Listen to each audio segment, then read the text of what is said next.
As you know, we're living through a time of relentless chaos, and every day this chaos is wreaking havoc with business as usual. But the energy that surrounds it is also a chance to build a new and exciting kind of company. Welcome to this Like Minds event. My name is Quentin Millington, and I'm here to talk about what all this chaos means for the people who run companies. I work with established businesses where I support the senior team to answer questions of strategy, leadership, and culture. I combine advisory and coaching work to help businesses deliver long-term value, and I enable the organization to become more resilient and more adaptive. So back to all this chaos then. Clearly no one can deny that the world faces some real problems. The planet we depend on is heating up faster than any time in man's history. Societies that have been stable for decades are tearing themselves apart. And individuals, well, they seem more stressed and less happy than ever before.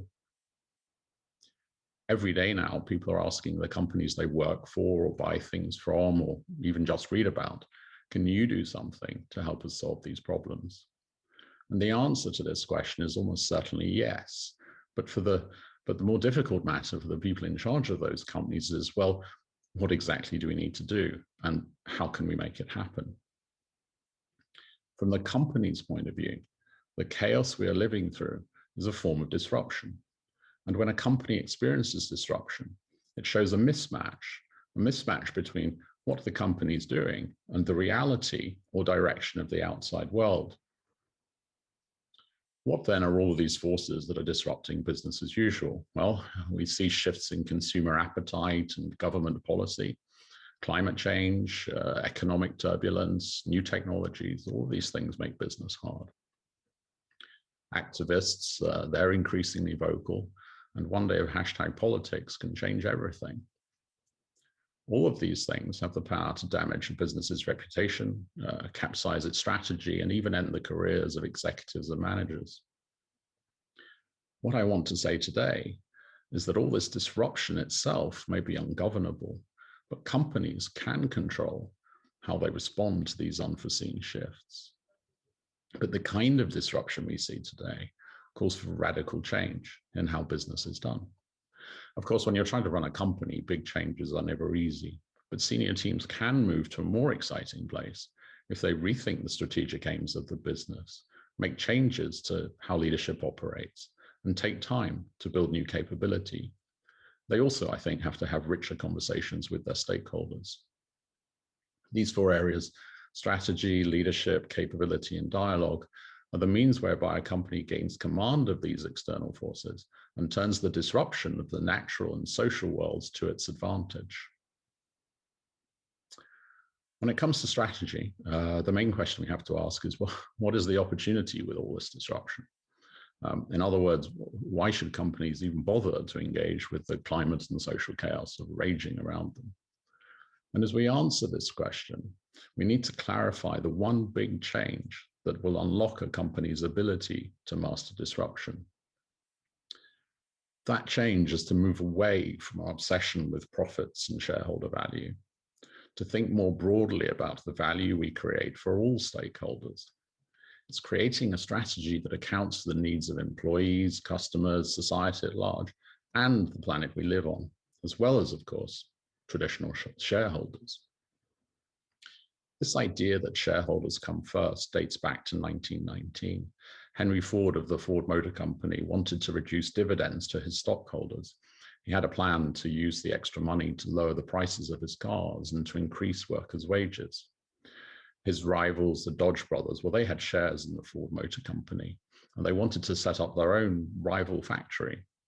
So it's not surprising that they were unhappy about the cuts in dividends, and they sued Henry. And in the end, the Court of Michigan ruled in favor of the two brothers, saying that a business corporation is carried on primarily for the profit of its stockholders. And as you know, shareholder value has been the yardstick of corporate performance for over a century now. But the world has changed, and a new model is called for. I'd like to highlight several advantages in moving towards a strategy for stakeholder rather than simply shareholder value. First, when we're conscious of the underlying value that customers derive from what we do, we can build extra stickiness into our offering. That's because when a product or service both addresses a need and fits with the customer's values, it will mean more to them. They'll remain more loyal to you. Consider food that is sustainably farmed, for example. Customers get to eat, feel healthy, and they also believe that they are doing the right thing. Or the train service that KLM offers to shuttle people from Amsterdam to Brussels. A passenger reaches his meeting and at the same time is happy to reduce his carbon footprint. Second, with a focus on stakeholder value, our thinking is much less likely to get locked into our own product silos. This wider perspective allows us to see more clearly how the world is changing. Remember Kodak, the brand that everyone knows. Kodak created a working prototype of a digital camera in 1975 and went on to produce some excellent digital imaging technology. But the company filed for bankruptcy in 2012. Many people think that Kodak was blindsided by technology, but actually that's not true.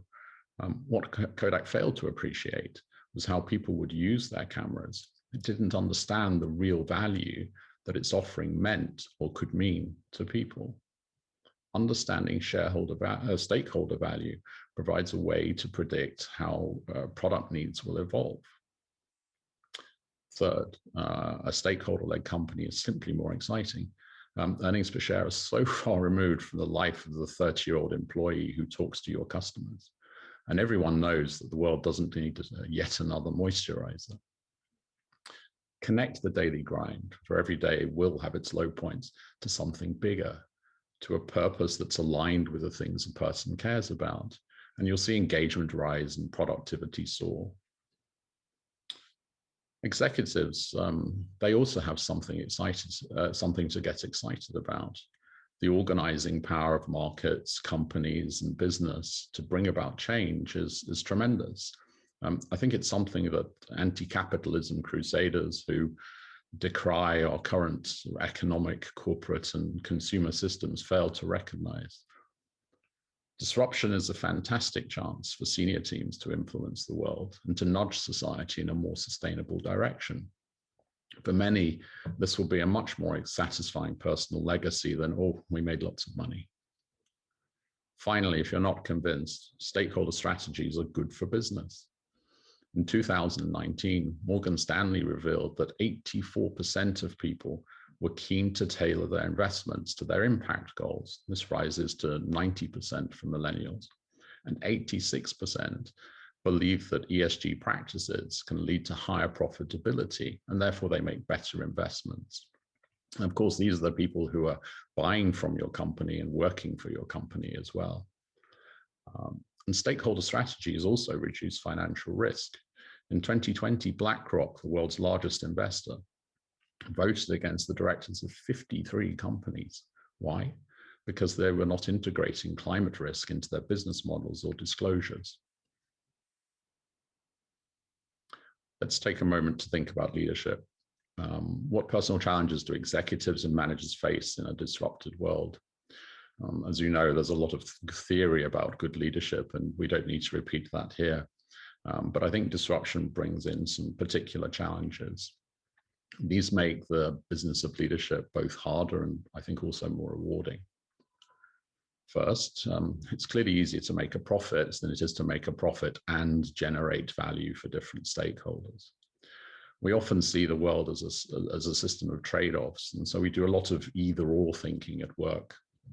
We build this product or we invest in employee well-being. Well, this is partly because of how companies have been thrown together in response to past disruption. We started off making products and turning a profit, and we bolted on a digital offering. And then we said, oh, then we added corporate social responsibility. And then we threw in some initiatives about climate change. We need to integrate all of these things more. And so as managers, we've got to move beyond this either-or thinking.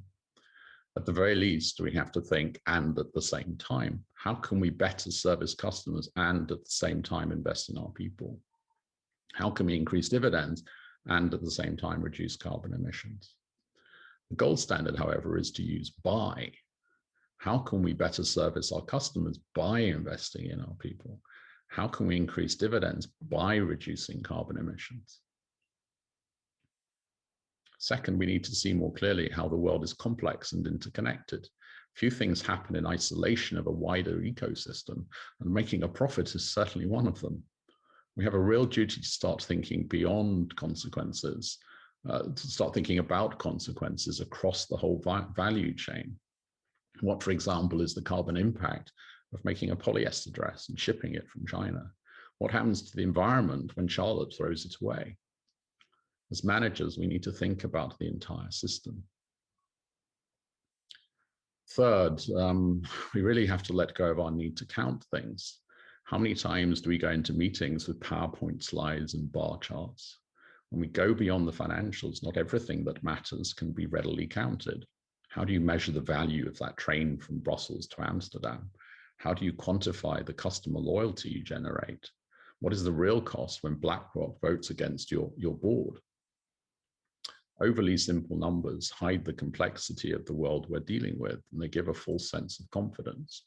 To remain alert to the complexity of the world beyond a company's walls, we have to resist this temptation to count everything.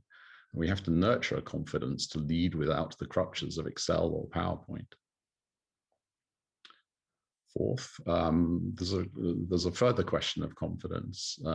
Because disruption and value creation are so complex, no manager will have all the information required to make the best decisions. So we have to push decision-making authority down the organization and let the people who have first-hand intelligence on what stakeholders need make the decisions. They'll be motivated by the autonomy and work better and faster. We have to recognize how it's not easy for a manager, however, who's used to running things to let go, and he needs to learn to trust himself before he can trust others. Finally, there is, I think, it's really important to recognize how tough leadership is at the moment. It's easy to underestimate what it takes to lead through disruption. Some of us will find it hard because we do not quite buy into the direction the world is taking. This, I think, is understandable. Many of us grew up believing that business and work were all about wealth creation. And as I outlined above, the job itself is becoming more and more taxing. And whilst it's a joy to use our imaginations and build new things, it's also extremely hard work. Then you have the innovating effects of social media and hashtag politics, stress caused by economic turbulence and making financial ends meet. And of course, we have the problem that half the world thinks business is at best uncaring and at worst evil. All of these things take their toll. And the solution is not to work all hours and grind oneself into the ground. The solution is to look after ourselves better. I know it sounds fluffy even to say it. This is one aspect of leadership culture that we really do have to revisit if we're going to overcome disruption with any kind of confidence. This brings me to capability. Capability is all about culture, people, processes, and systems. And here the question is, how do we overcome disruption by making stakeholder value a reality? One of the most important things is to experiment, to give people permission to make mistakes. Why? Because the problems we face are so complex and there's really no easy, simple answer. Now, every company says that it has a culture of innovation, but in practice, it's hard to get rewarded for experiments. And managers are often thinking, well, when will that chap get back to his real work? Under such conditions, people will be afraid to be wrong, and they'll do whatever they can to spend time on proven approaches. Imagination and creativity will be lost along the way. So let people try new things. Let them play. Let them make mistakes. Remember that an experiment can never fail. Even when the outcome is not what we should wish, there's always a chance to learn something new. It's understandable that we focus on tasks because that's how we get things done. But in the frenzy to complete things and tick tasks off, relationships often get neglected. And it's relationships that provide those serendipitous moments where unexpected ideas come to life. If people talk to each other only when they have a transactional need, It's really hard for them to get to know each other, and it's hard for them to build trust. And it's almost impossible for them simply to bounce ideas around. But for an effective response to disruption, we've got to give people time to build relationships that give them energy, and they've also got to have the chance to have the conversations that surprise and delight them. Loss is inevitable in any organization that's adapting to disruption. And this is a real problem, because when people experience loss, they struggle to embrace change. And that's why everything moves so slowly. Loss comes in many forms, and it can be real or perceived. For example, our skills in oil and gas don't count when the company moves to renewables. As an organization changes, our social networks become fractured. Our status is affected when the size of our team shrink. And on top of that, everyone's complaining about capitalism, but hey, isn't that how we built our careers and our lives? Companies routinely fail to acknowledge these losses. Why? Because the rhetoric around change is meant to be uplifting and optimistic. But by talking about perceived and actual loss, by confronting it head on, the business demonstrates that it understands and maybe even cares about its people's experiences. And it opens a door for people to walk into a place where work can be very different. There is finally the question of control. How do you secure cooperation when you need people to experiment and use their imaginations? There are in essence three ways to do this: market or economic control, bureaucratic control, and cultural control. If you want your sales team to sell widgets, a simple thing is to say, sell 10 widgets and I'll pay you £5. People will do the things you reward them to do. For more complex activities, bureaucratic control has become the dominant way of securing cooperation. Set a goal or rule, monitor what people do, and evaluate their performance. This is the business of management in most organizations. But bureaucratic control comes with two forms of cost: rules, instructions, monitoring, evaluation. All these things represent a huge management overhead. And when it comes to disruption, there's an even bigger problem. With bureaucratic control, and remember, this is the norm today, people are told what to do, then they're watched, then they're either praised or criticized. This undermines the very autonomy that an adapted business requires. And as motivation falls, people will fail to harness their imaginations. To be adaptive and resilient, we have no choice but to secure cooperation through culture. This means setting out a meaningful purpose or relevant strategic ambition. And clearly, in this sense, a stakeholder strategy offers far more possibilities than a shareholder-only approach. We clarify the principles or values that lie behind the best work, and we find people who care about what you're trying to achieve. And then you let them get on with the work. This kind of control through culture is effective because people will internalize, sorry for the jargon, people internalize the values that matter to the business. They can then be autonomous and at the same time do what the company needs, because what they want and what the company want, these two things are aligned. Ultimately, with diverse roles and different ambitions, we'll need to harness three different forms of control. But we really need to pare down the bureaucracy and, as much as possible, secure cooperation by harnessing what matters to individuals. Finally, in a world where disruption reigns and where you're trying to create shareholder value, the conversations you have matter more than ever. I like to use the word dialogue for several reasons. Dialogue refers to a conversation between two or more parties. And so whereby companies can find out what's going on and they can explain what they're doing. Dialogue emphasizes the spoken word, which beats emails every time for building relationships and solving problems. And finally, dialogue speaks of exploration and curiosity about new ways forward. Effective dialogue helps a company ensure itself against disruption. Now, of course, some of the more important features of powerful dialogue are obvious. Make sure that the dialogue involves lots of listening, ask about value as well as product or experience, take decisive action in response to what you hear, ask for feedback on what you've done and see how stakeholders' needs are changing. But I think there are a couple of other points that are worthy of reflection. The first is to show the principle that we were all taught at school, which is that the first is to remember, the principle that we were all taught at school, which is to show rather than tell. Too many companies like to talk about the issues of the day. They run after every hashtag that's trending on Twitter.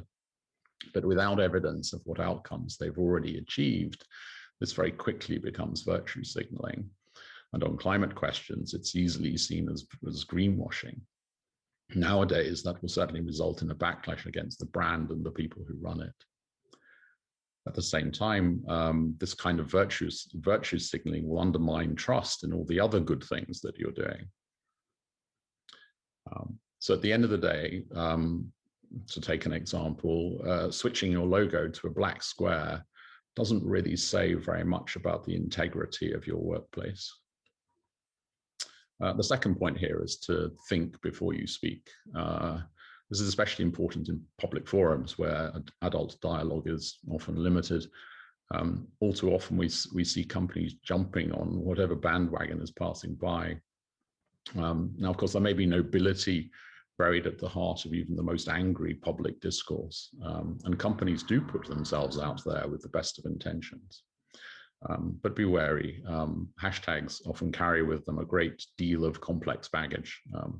Last year, many businesses rightly voiced support for Black Lives Matter. How many of these companies, however, checked the policies of, say, the UK organization? Here in the UK, the Black Lives Matter organization wants to dismantle capitalism, get rid of borders, abolish prisons, and defund the police. Now, you may agree with those things, but it's hard to reconcile these ambitions with the obligations of a listed company. So if you're serious about creating value, I think you really have to stand for something that makes sense and is truly coherent. In conclusion, then, disruption is a real thorn in the sides of the people who run companies, but it also brings tremendous energy and a chance to create a better, more profitable business, and one that has lasting impact. Who's doing this well? Well, I think Bernard Looney, with his reimagining energy strategy, is striving to create value beyond BP's traditional business. And if an organization of that size and complexity and so heavily reliant on fossil fuels can work through disruption, then we should all be inspired to stand for something. At the other end of the scale, ProtonMail is a small company in Switzerland. ProtonMail is arguably ahead of disruption. It predicts the risks of mass surveillance and threats to our privacy, which are a norm today. And what the company stands for, privacy and security, is obvious in every aspect of its email and VPN products. And what it stands for also comes through in every word of the company's dialogue.